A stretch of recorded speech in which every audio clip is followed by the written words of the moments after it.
Bismillahirrahmanirrahim. Assalamualaikum warahmatullahi wabarakatuh. Alhamdulillahirabbil alamin wa bihi nasta'inu ala umuri dunya waddin.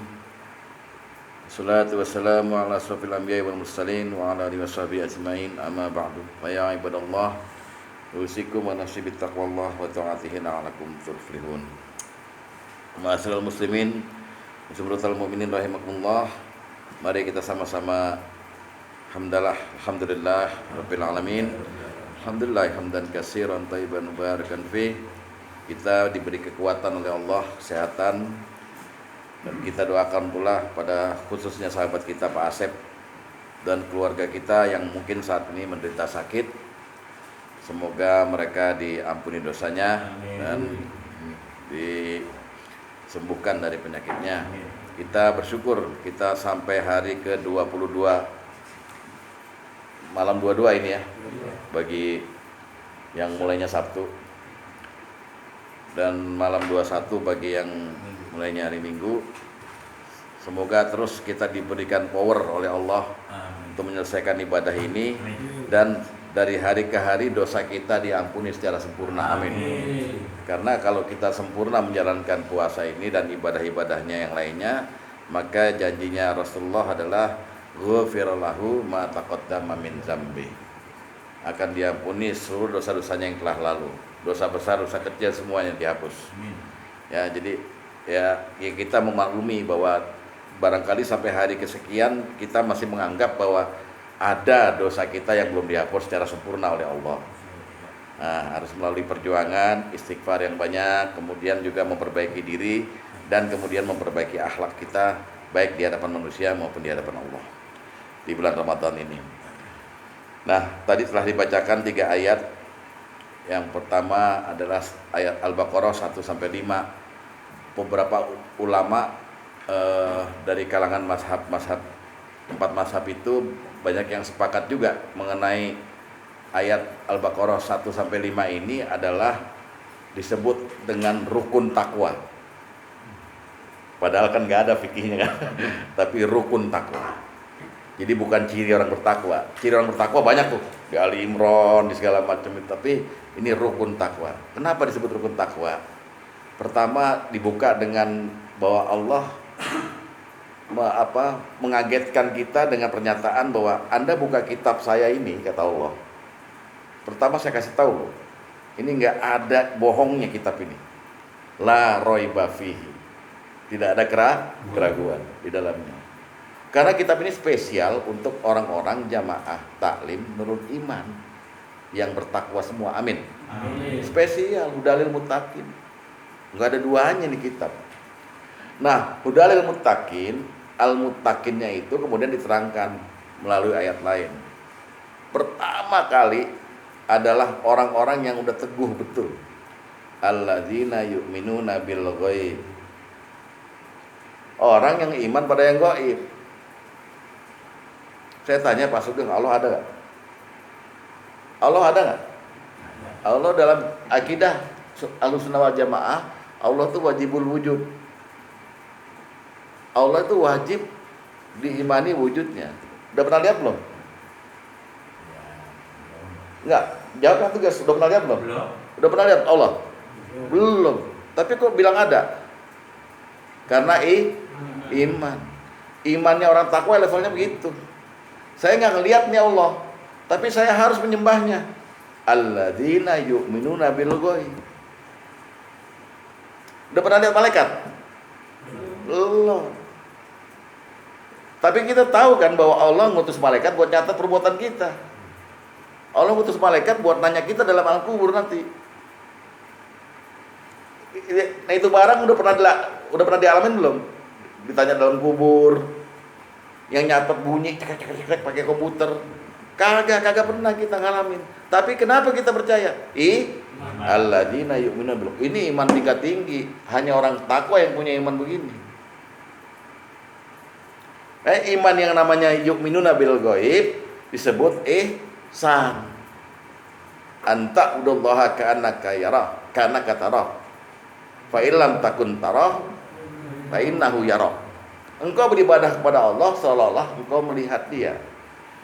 Tapi memang engkau tidak bisa melihat dia, maka sungguhnya ketahuilah dia melihat engkau. Itu ihsan. Ya, jadi ini rukun takwa nih kata ulama nih. Percaya iman kepada yang gaib. Wa yuqimunas shalah dan yuqimunas shalah. Tanya pada ahli nahwu sharaf, yuqimuna itu adalah fi'il mudhari untuk jamak.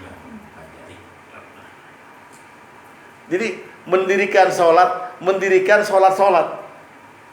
maksudnya ini orang ini kelas takwa nih Pak, kelas bapak-bapak ini ya, orang-orang kampung lewat bapak juga orang kampung, tapi orang kampung sono lewat.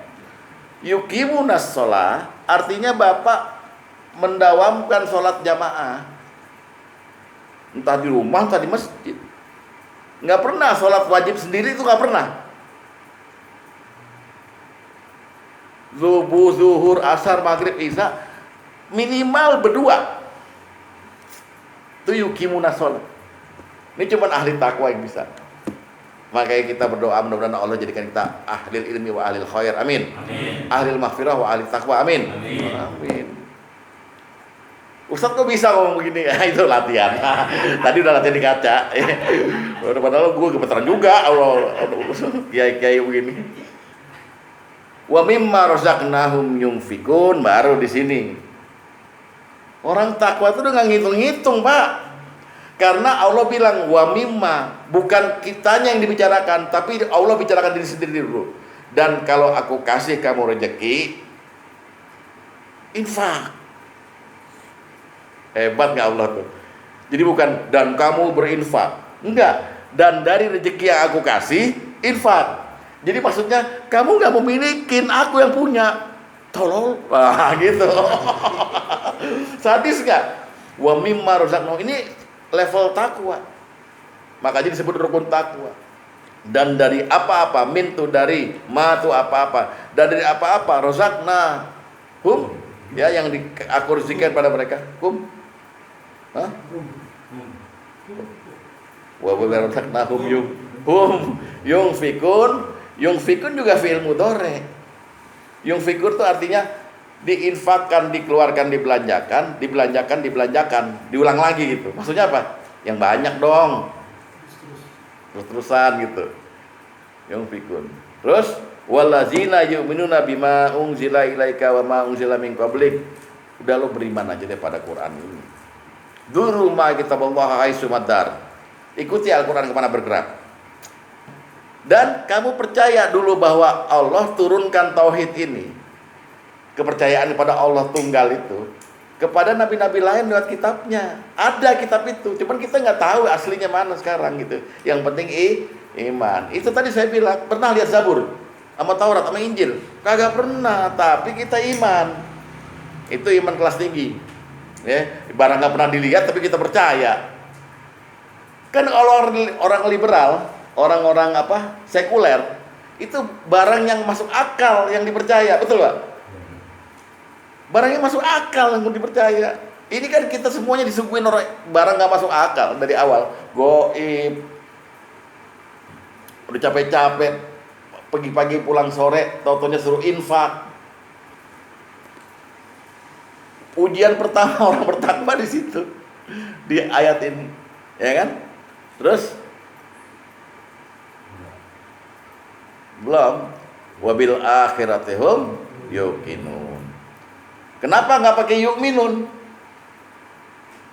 Wabil akhiratihum yuqinun. Dan kepada negeri akhirat dia tuh yakin.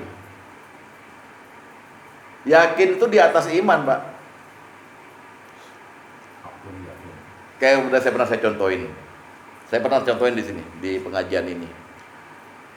Iksan bawa duit 15 juta. Cash di tas plastik. Jadi kelihatan tuh, bening.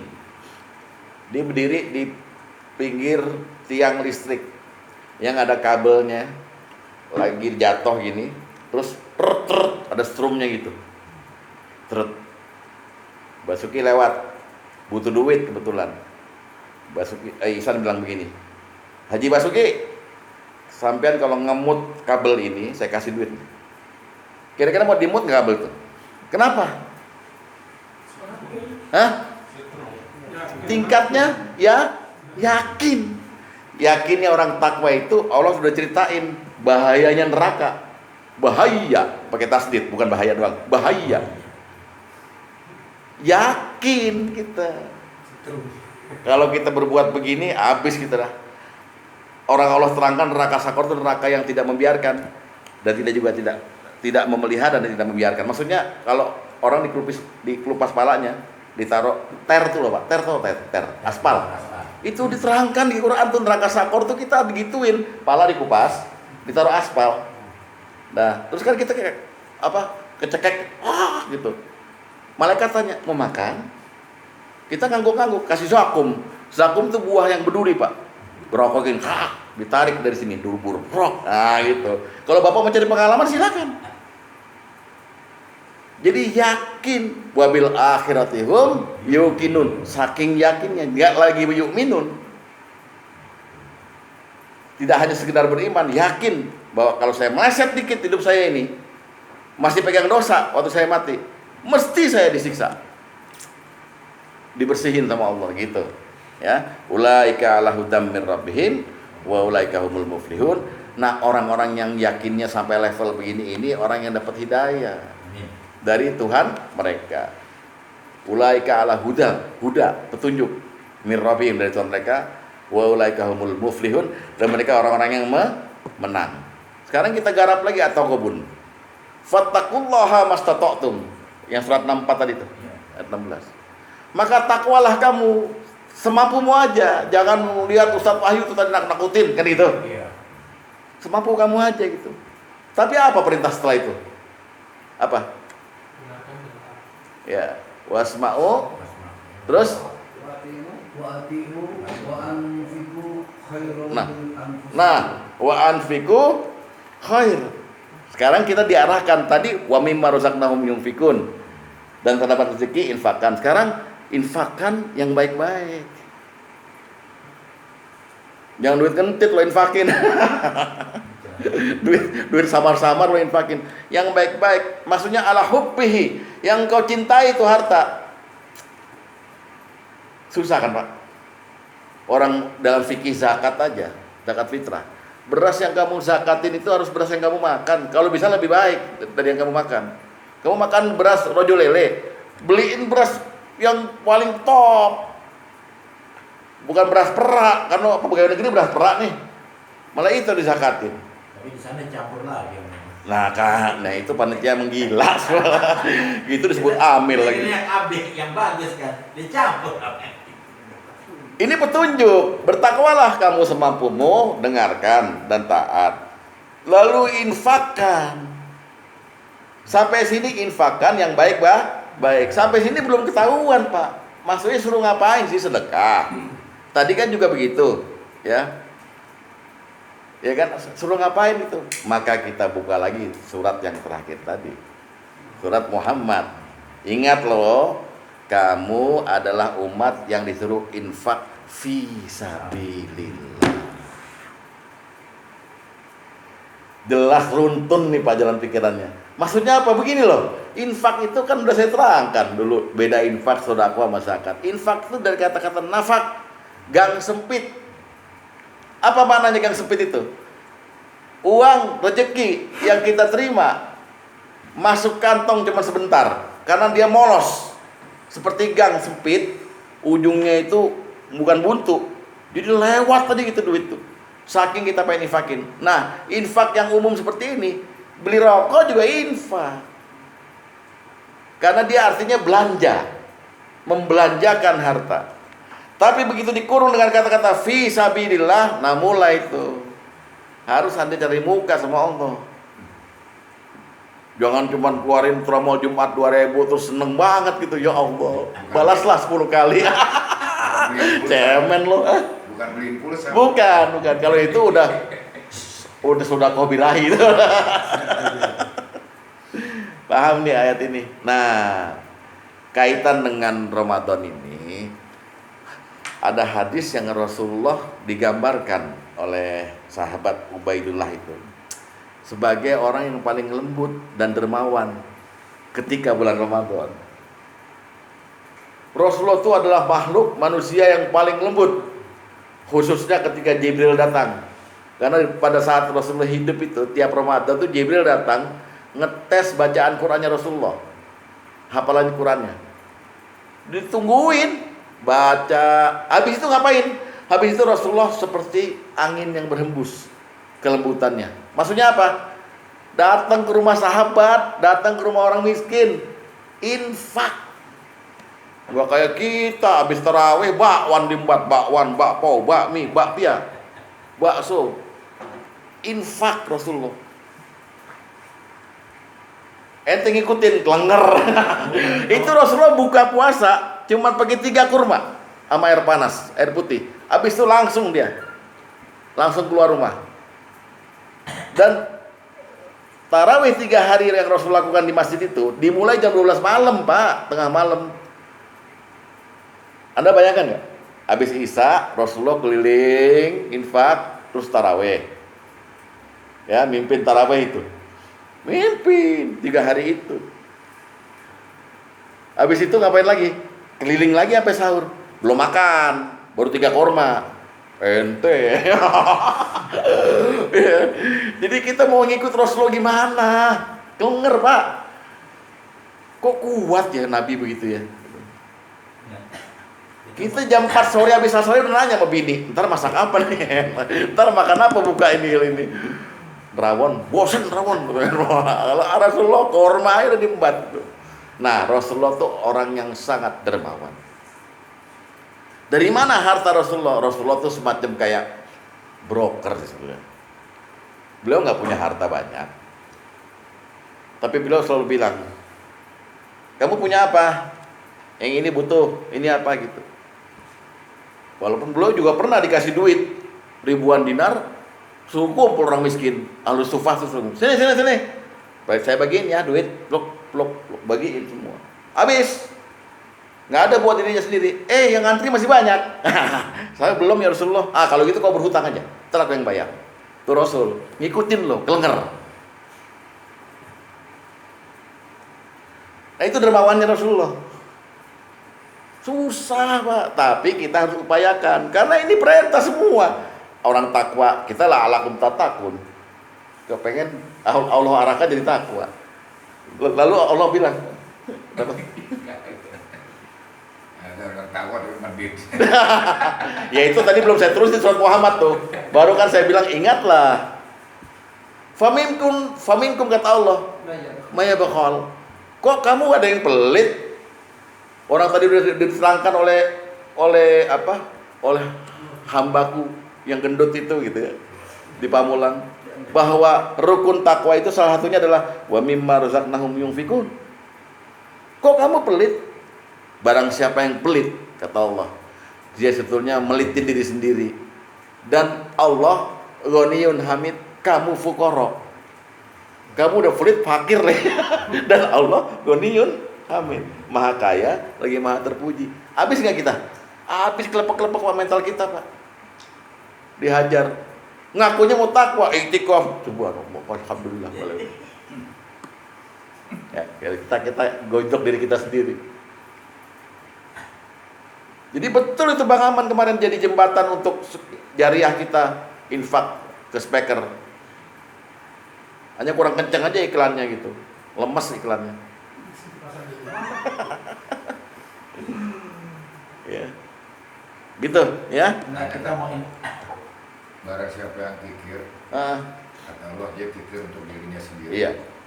Bisa nggak saya artikan itu adalah menutup rezekinya sendiri? Nutup rezeki dan nutup pahala. Nanti di sana nggak ada catatan infak dia, nggak ada. Kamu pernah ngasih orang nggak? Enggak. Oh iya benar, kamu nutup sendiri karena kamu nutup sendiri. Ya, itu harus kita sadari.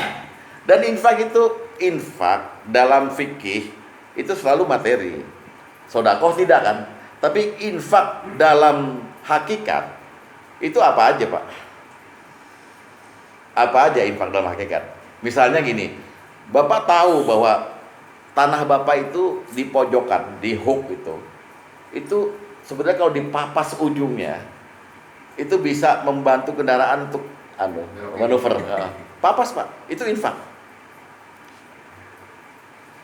Jadi banyak cara berinfak. Ya, gitu. Jadi takwa itu dimulai dari pikiran sederhana. Oh begini syaratnya, iya deh, saya ikutin. Jangan pikir modal, nggak ada modal setan untuk kita. Terus kalau lo nggak ada modal, lo minta sama gue, kan saya gituin.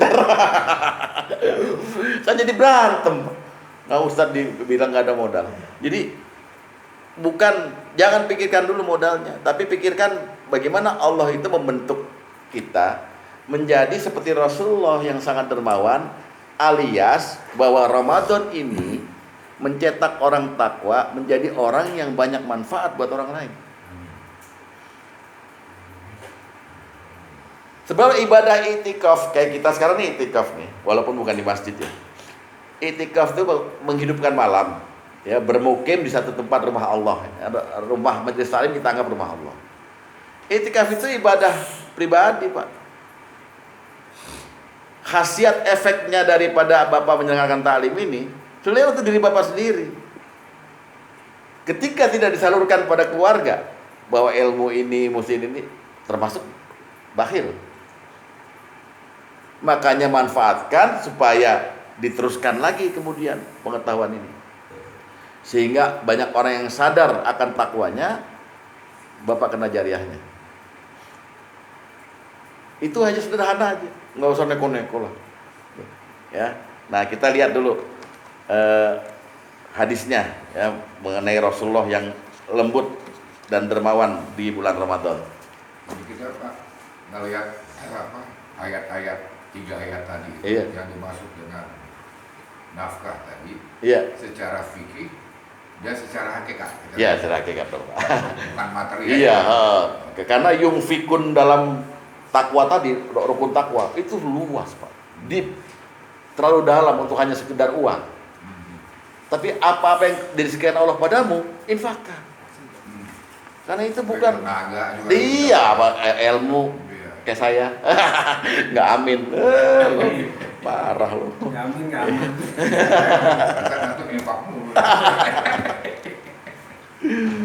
Ya, kita mulai lihat hadis pertama. Dari Ubaidillah bin Abdullah bin Utbah bahwa Ibnu Abbas radhiyallahu anhu berkata, Nabi sallallahu alaihi wasallam adalah orang yang paling lembut atau dermawan dalam segala kebaikan. Wa kana ajwadu ma yakunu fi Ramadana hina yalqahu Jibril. Ya. Dan kelembutan beliau yang paling baik adalah saat bulan Ramadan ketika Jibril alaihissalam datang menemui beliau. Jibril alaihissalam datang menemui beliau setiap malam di bulan Ramadan untuk bacain Quran. Jadi bacain, dihafalkan, didengarkan lagi hingga Quran selesai dibacakan untuk Nabi sallallahu alaihi wasallam. Apabila Jibril alaihissalam datang menemui beliau, beliau adalah orang yang paling lembut dalam segala kebaikan, melebihi lembutnya angin yang berembus. Jadi entah apa korelasinya pembacaan Quran ini dengan kemudian Rasulullah aktif mengunjungi sahabat-sahabatnya. Makanya yang paling bisa niru Rasulullah itu Umar bin Khattab, Pak. Umar bin Khattab ketika jadi khalifah, dia bilang kalau ada unta di negeri Irak yang kakinya kesandung lubang, Umar lah yang bertanggung jawab. Karena gitu kata Umar. Sekarang minyak goreng mahal, siapa yang tanggung jawab? Nggak ada. Paling rendang tuh Harry, gue bisa goreng ayam lagi. Ya, luar biasa kebaikannya. Nah kita lihat sekarang, kita uraikan dulu hadis nomor 2, lihat. Ya, ini untuk modal aja, ya iseng-iseng nih. Apa kata Rasulullah mengenai kebaikan?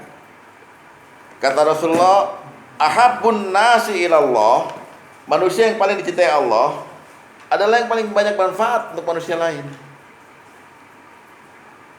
Nih contoh, Bapak yang masih kerja, masih punya gaji atau masih dagang segala macam, itu sadar nggak kalau Bapak itu naruh sesuap nasi di mulut anak istri? Itu udah kunci surga itu. Artinya Bapak banyak manfaat untuk anak dan istri. Pertahankan. Gitu loh. Ikhlas. Nggak apa-apa capek dikit, tapi berhasil makanan tuh masuk ke dalam mulut mereka itu. Ya kan? Nah, yang kedua, dan amalan yang paling dicintai Allah adalah satu, kegembiraan yang kau masukkan ke hati seseorang mukmin. Jadi orang mukmin itu dibuat seneng sama kita. Apalah dibuat ketawa, kayak dibuat hatinya lega, kasih nasihat, kasih apa itu. Itu udah dicintai oleh Allah, Pak. Amalan begitu doang. Itu infak, apa namanya, Pak? Infak apa? Infak ngomong. Bikin gembira lah. Kayak macam saya nih kan, saya datang Bapak gembira nggak? Gembira. Kok pada nggak ikhlas? Ya. Dua, atau engkau hilangkan salah satu kesusahannya. Kita lihat nih, kita kan lu kayaknya muka lu ketekuk, kenapa? Ini Ustaz saya gini. Ayo kita cari solusinya. Cari solusinya. Itu amalan yang paling dicintai. Remeh-temeh tapi manfaatnya luar biasa. Ya Allah dan Allah cinta. Atau nomor 3, engkau bayarin utangnya. Ustaz, utang saya di warung berapa sih? 75.000. Ayo. Wow, Ustaz. Besoknya lagi datang, Ustaz, utang saya di warung berapa? 75 miliar. Sorry. Jangan banyak-banyak kalau utang. Ya. Gitu.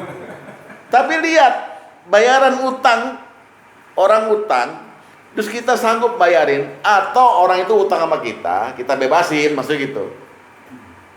Kita kasih tempo, kita bebasin tuh. Lihat balasannya, hadis nomor 3, lihat. Hadis nomor 3, barang siapa yang ingin mendapatkan naungan Allah Azza wa Jalla dalam naungannya, hendaklah dia memberi tenggang waktu bagi orang yang kesulitan melunasi hutang, atau bahkan dia membebaskan hutangnya tersebut. Ini infak bukan? Infak bukan? Cerdas Bapak-bapak. Wa betagul ilahil wasilah. Kata Al-Quran, cari orang takwa, cari jalan buat dekat sama Allah. Ini jalannya. Balik lagi hadis nomor 2. 4, atau engkau menghilangkan kelaparannya. Traktir dah Pak Sugeng, lu udah makan belum? Ayo kita makan mie ayam. Lu Pak Sugeng bilang, gua nggak ada duit. Ya, gua tahu lu nggak ada duit. Kalau gua tahu lu ada duit, ngapain gua ngajak lu? Jadi pusing diskusi sebelum makan. Ya, ajak makan gitu. Lalu lihat baik-baik. 5, dan aku berjalan bersama saudaraku, kata Rasulullah, untuk memenuhi kebutuhannya itu, lebih aku cintai daripada iktikaf di Masjid Nabawi selama sebulan lamanya. Loh. Lihat, kita sholat di Masjid Nabawi kayak apa? Lihat, hadis nomor 4, lihat. Sholat di masjidku, di Masjid Nabawi, lebih utama daripada 1000 sholat di masjid lainnya. Kecuali Masjidil Haram ya, kalau Masjidil Haram 100.000. Di Nabawi itu 1 kali sholat, nilainya sama dengan 1000 kali sholat di masjid lain. Nah ini dibilang, aku berjalan, gandeng saudaraku, ngilain kesusahannya, bayarin utangnya, traktir makan dia. Lebih aku sukai daripada aku iktikaf sebulan di Masjid Nabawi. Berapa bayaran orang yang iktikaf di Masjid Nabawi sebulan? Berarti 5 kali 30 sholat dikali 1000. Lebih disukai Rasulullah ngajak saudaranya ngajak makan ketimbang iktikaf. Luar biasa ini. Ya, ini kalau apalagi iktikaf di Anas ya. Apalagi? Kenapa lu tahu ya? Yang begini biasanya saya terangin depan menteri, Pak. Di sini saya terangin depan Basuki, buang sial. Ya. Bayangkan ini kebaikan Rasulullah, kelembutannya itu. Saya lebih suka ngajak orang lapar makan ke warteg. Saya lebih suka bebasin utangnya yang cuma 200.000 itu daripada saya itikaf. Karena urusan itikaf urusan pribadi, dapat pahala itikaf. Tapi untuk diri sendiri, giliran untuk orang lain, masya Allah. Ya, jadi bapak cerdas kalau bertakwa ya. Terus nomor 6. Dan siapa yang mampu, ini infak kebaikan nih. Siapa yang mampu menghentikan marahnya, maka Allah akan tutupi auratnya. Oke? Apa maksudnya? Barang siapa yang mampu menghentikan marahnya, Allah akan tutupi auratnya. Ini marah ini adalah haram hukumnya. kecuali marah karena membela Allah dan Rasulnya. Coba lihat hadis nomor 5.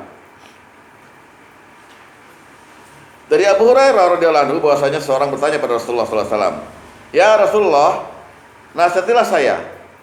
Beliau bersabda, "La taghdab." Jangan kamu marah. Beliau menanyakan hal itu lagi berkali-kali, beliau tetap bersabda, "La taghdab." Jangan kamu marah.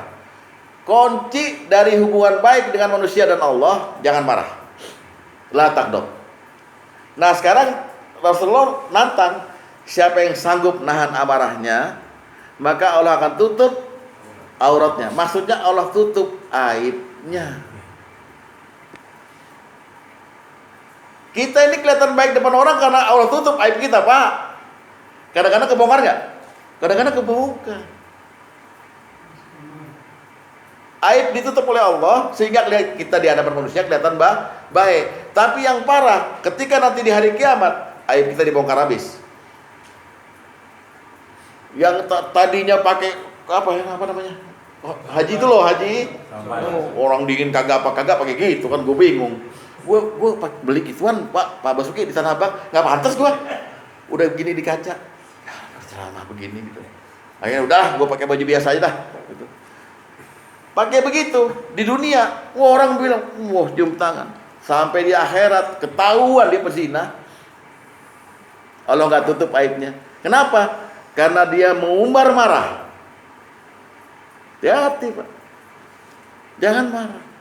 La taghdab.